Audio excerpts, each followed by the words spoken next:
দিন শেষে যখন চারপাশটা নিস্তব্ধ, অন্ধকার হয়ে যায়, ঠিক তখনই মানুষটা টের পায় এই পৃথিবীতে আসলে আপন বলতে কেউ নেই।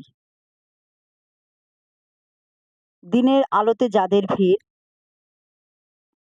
কথার ঝড় আর হাসি কান্নায় মনে হয় চারপাশে আমার অনেক আপনজন আছে। রাত আসতেই তাদের অনেকেই অচেনা হয়ে যায়। মানুষ যতই ভালোবাসুক, যতই কাছে টানুক, একটা সময় নিজের স্বার্থের কাছে আপনজনদেরকেও দূরে সরিয়ে দেয়। কষ্টের সময়ে পাশে থাকার কথা বলা মানুষগুলোই সবার আগে দূরে সরে যায়। তখনই বোঝা যায় নিজের চোখের পানি নিজেরই মুছে ফেলতে হয়। নিজের দুঃখ, কষ্ট বুকে নিয়ে নিঃশব্দে পথ চলতে হয়। এই পৃথিবীটা বড়ই কঠিন, বাস্তব। এখানে আপন হওয়ার গল্প যতটা মিষ্টি, তার চেয়ে বেশি তেতো হলো পরিত্যক্ত হওয়ার অভিজ্ঞতা। পরিবার, বন্ধু, প্রিয়জন সবাই হয়তো কিছুটা সময়ের জন্য আপনজন। কিন্তু সময় যখন বদলে যায়, তাদের অবস্থানও অনেকটা বদলে যায়।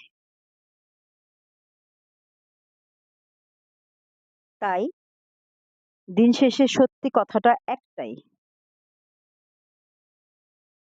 নিজেকে ছাড়া আসলে আর কেউ কারো আপন নয়, আপন হতে পারে না।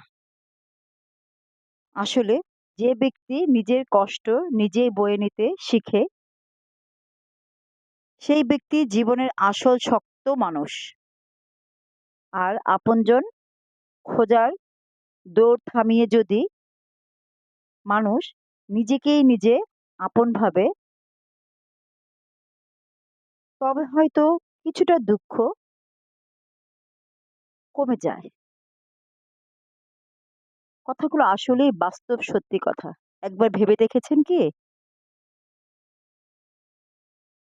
অবশ্যই যদি ভেবে দেখেন নিজের মতো করে, তাহলে দেখবেন আসলে এটা